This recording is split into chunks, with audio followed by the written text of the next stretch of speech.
Bien-aimés, je bénis le Seigneur pour la grâce qu'il nous donne de vivre ces moments-ci, ces moments aussi merveilleux pour le chrétien qui connaît qu'il est chrétien. Parce que je ne veux que te parler de la justice de Dieu. Jésus-Christ a tout accompli.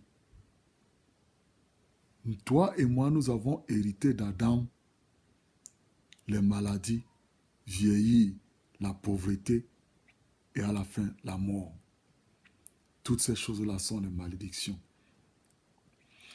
Et Dieu a vu dans son amour, toi et moi, il nous a vus et il a dit, waouh, l'être que j'ai créé pour ma gloire.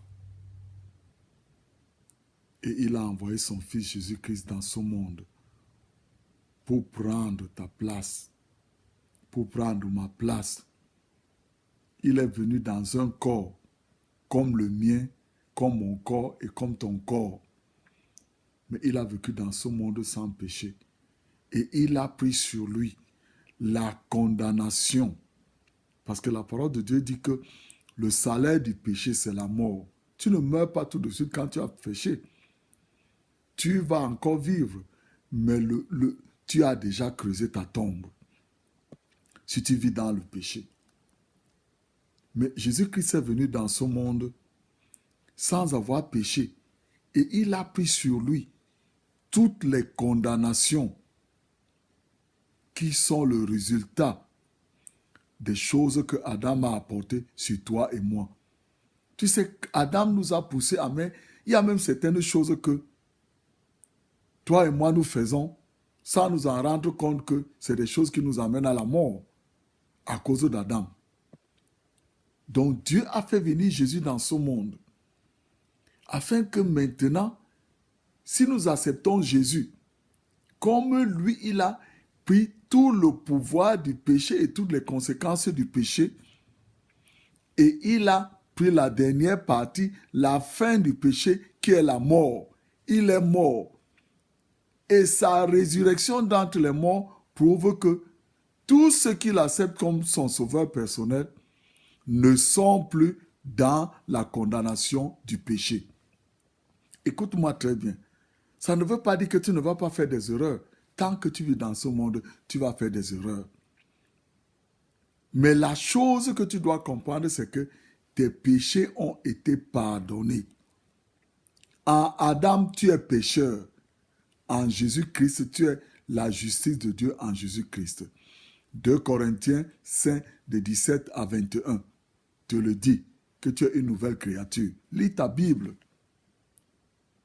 Aujourd'hui, je voudrais attirer ton attention sur quelque chose dans le livre d'Éphésiens parce que nous vivons un monde où tu as des voisins, tu as des gens autour de toi qui vont à l'église, mais qui ont certaines attitudes.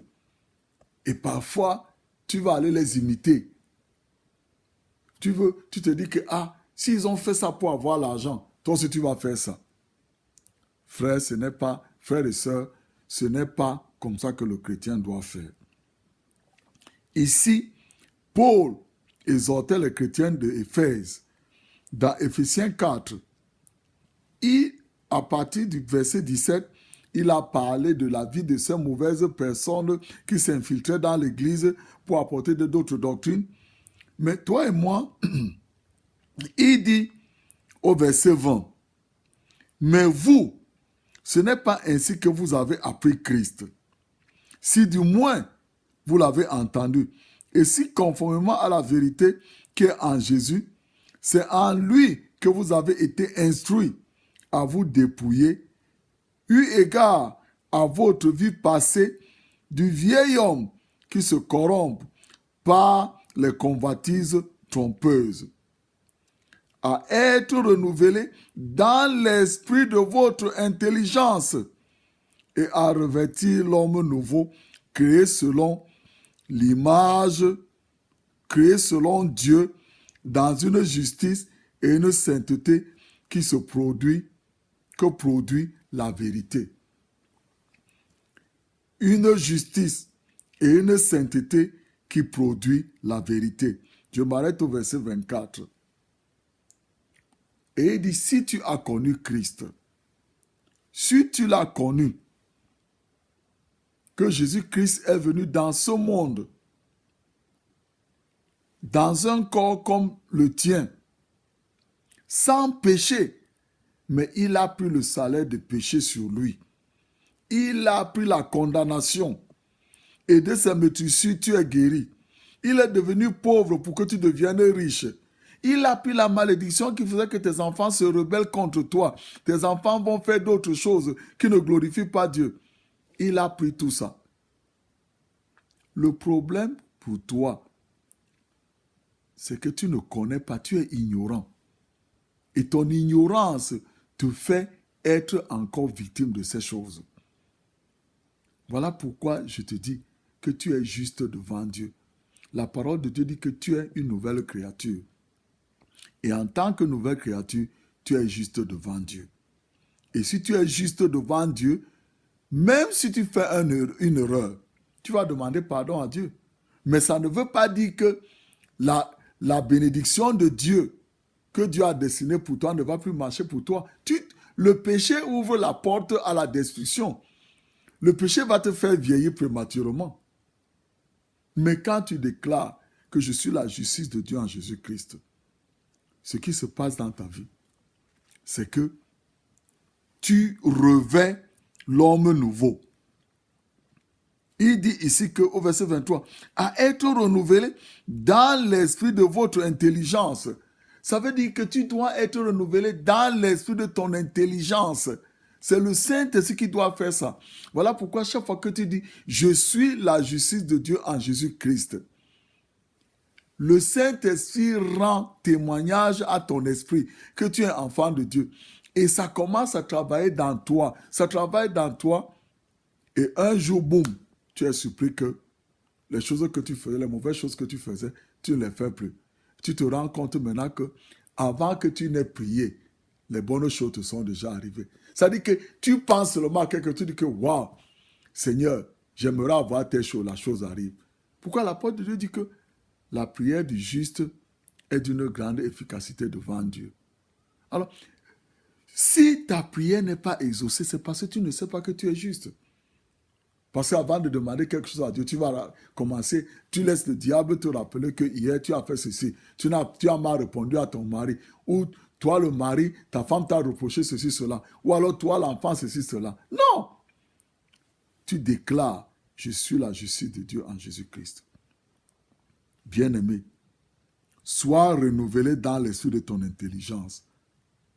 Et comment tu peux le faire? C'est quand tu déclares chaque jour, je suis la justice de Dieu en Jésus-Christ. Plus tu le déclares, tu vas voir les choses changer dans ta vie. Je prie que le Seigneur te bénisse cette semaine.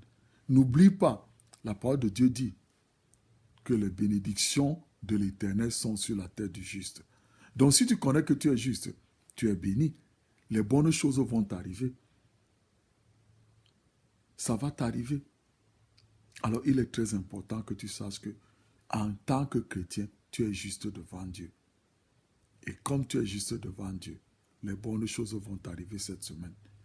Si tu n'as pas encore accepté Jésus-Christ comme ton sauveur personnel, dis-lui, Seigneur Jésus, j'ai appris que tu es venu dans un corps comme le mien et tu as porté mes péchés, afin que moi je devienne la justice de Dieu en Jésus-Christ.